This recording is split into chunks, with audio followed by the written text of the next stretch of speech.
My parents doesn't teach me how to speak Bahasa. Also, my grandparents don't speak to me in Bahasa.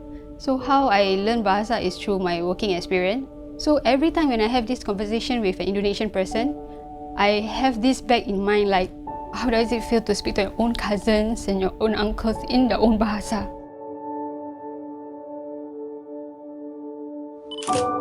Over the years, I've been talking to my father and my aunt for the address, but on their part, they are a bit reluctant to find. Maybe they were thinking like whether the family in Solo are still looking for us. Do they even know us?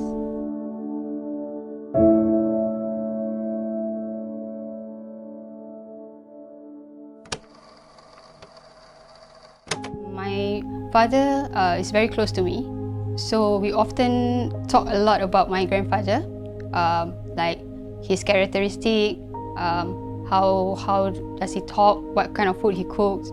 So most of the time my father will share with me stories of my grandfather.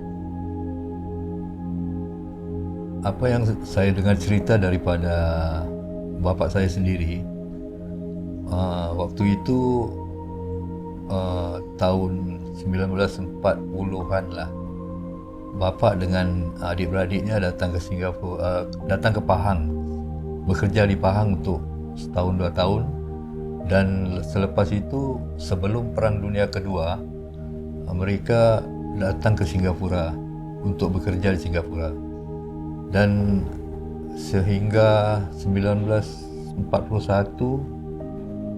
sudah mau mulanya Perang Dunia Kedua, bapa suruh adik-beradik yang lain balik ke Solo dulu kerana takut ada apa-apa berlaku di semua adik-beradik di sini di Singapura. Dan selepas sampai di Solo, setelah selamat, mereka hantar surat ke Singapura ke bapa dan beritahu, dan mereka dalam keadaan selamat semua. Tapi bapa tidak pulang ke Solo dan terus tinggal di Singapura sehingga kahwin di Singapura. Ya. Kita tak tahu yang ada sepupu ke, ada pakcik, makcik ke daripada sebelah atuk. Jadi sekarang saya pernah tanya pada ibu, atuk tak ada saudara mara ke, adik-beradik ke. Jadi dari situ ibu bilang kita orang yang ada adik-beradik tapi semuanya di seluruh Indonesia.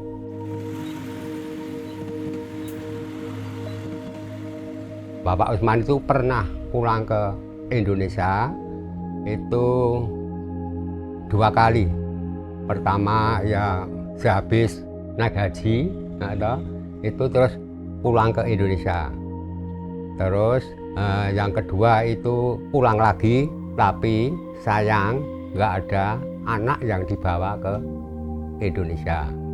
Waktu itu saya masih di sekolah SD, dan di situ setiap setahun sekali Bapak Usman itu bisa memberi bingkisan, ya sajadah, ya sarung untuk keluarga saya.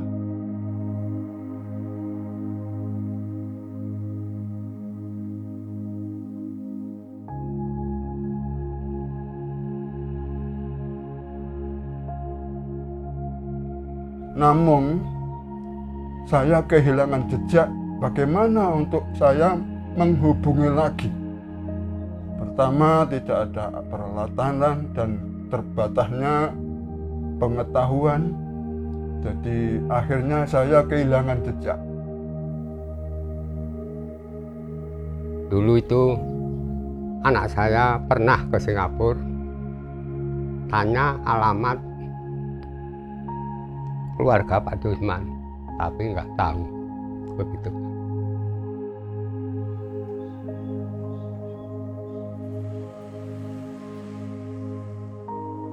Adik saya pernah dapat surat daripada Slamet Supardi untuk teruskan perhubungan dengan keluarga di Indonesia, di Solo.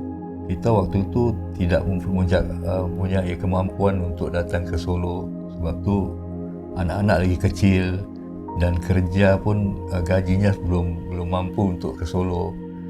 Jadi selepas itu terus kita tak buat berhubungan lagi dengan ini Slamet Supardi. Tapi kita masih simpan alamat yang Slamet Supardi bekerja di RRI, dan selepas mungkin 25 tahun, 30 tahun, saya tanya dengan adik lagi, mungkin kalau dapat kita cuba cari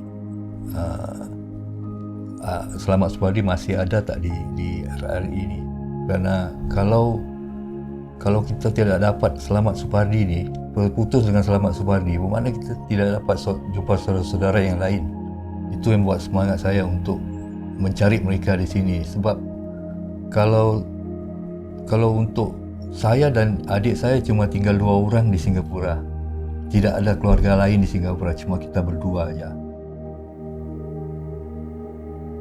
Slamet Supardi, kakak kandung saya, bekerja di RRI Surakarta. Waktu itu saya enggak ingat ayah ya. Yang saya ingat ya ayah saya yaitu Pak Slamet itu. Dia yang bimbing saya jadi orang ya nurut sama orang tua, karena sejak kecil saya nggak ketemu sama ayah kandung saya. Beliau sudah meninggal.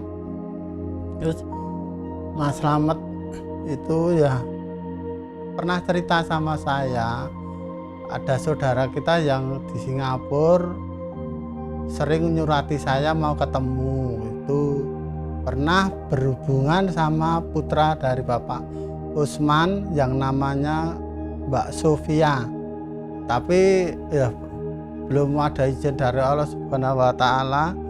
Keburu Mas Slamet Supardi sakit stroke sampai meninggal. So saya suruh anak saya yang Diana ni cuba cari di stesen radio RRI, mungkin ada yang kenal Slamet Supardi di situ. So when I received the address from my BB, which is RRI Surakarta address, so I googled for any contact numbers that I can try to connect, and found the WhatsApp number for RRI. The person on the other hand replied to me that yes, Slamet Supardi works there before, but sadly that he has passed on. And after that I tried to ask further more questions, like do they have the contact number of the wife or the family members, and I was left hanging there. So I was a bit disappointed, but probably it's because it's private and confidential that they could not give me more information. And I googled for those who still working there, and I found Ali Marsudi. He told me that when he started his career there, Slamet Supardi has just left the station. And then what I did next was I looked for those people that worked during his era. And I found Pak Oni Sulistiono. And how I found him was I posted on this Facebook page, and then he replied me on that comment and says that he have worked with him closely, and he has passed away like maybe 15 years ago.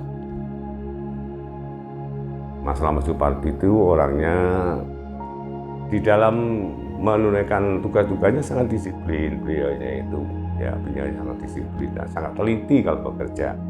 Yainya ya boleh dikatakan agak kocak-kocak dikit gitu loh. Jadi hubungan pertemanan kami itu akrab karena dia memang sering membuat jok-jok dan orangnya sangat sederhana sekali. Saya yang paling ingat itu Pak Slamet Supardi itu kalau tindak ke kantor itu sering naik sepeda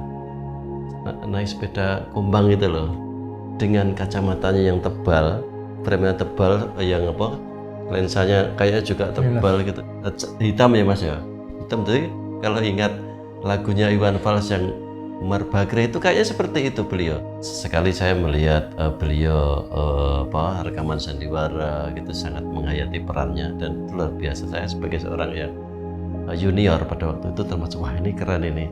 Bapak ini sudah sepuh tapi semangat dan setiap membawakan perannya itu dari hati gitu. Waktu itu mungkin saya termasuk yang pertama dihubungi kalau tidak salah ya saya. Yeah.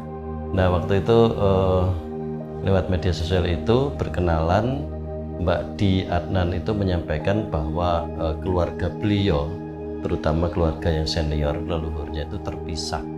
Namanya Bapak Slamet Supardi. Nah saya ingat Pak Slamet Supardi itu salah satu pensiunan dari tempat instansi kami bekerja di RRI Surakarta. Nah kemudian beliau bertanya kepada saya, siapa yang kira-kira bisa dihubungi yang bisa bercerita tentang Bapak Slamet Supardi.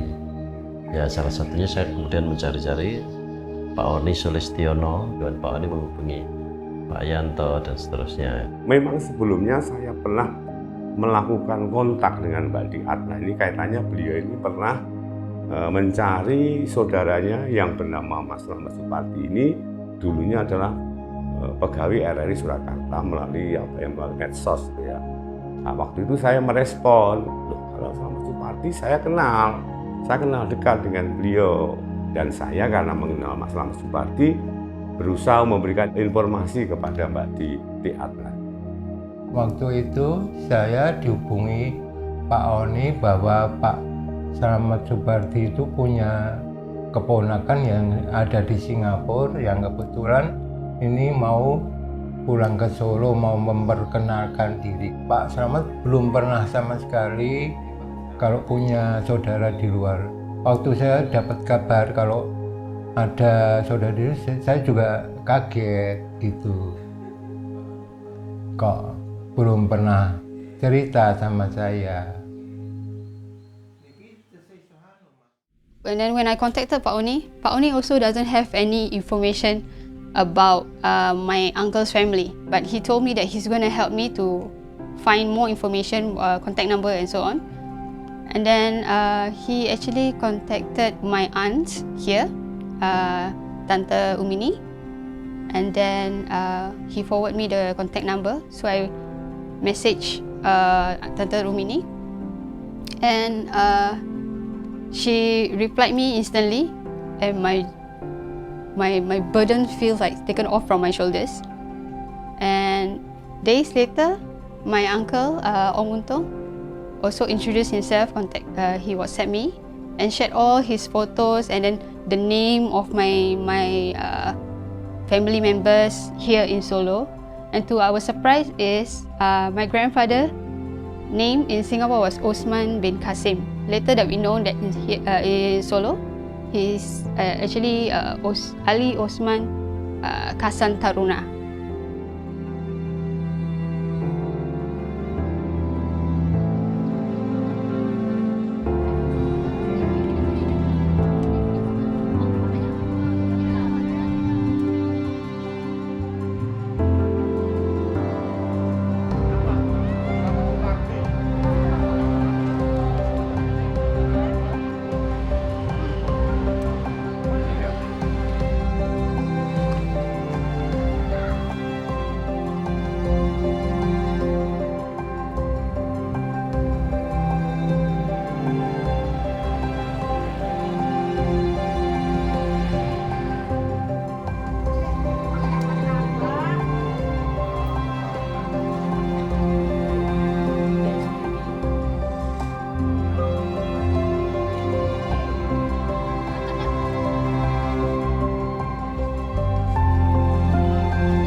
Family for me means like branches on a tree where we grew on different directions but we come from the same roots.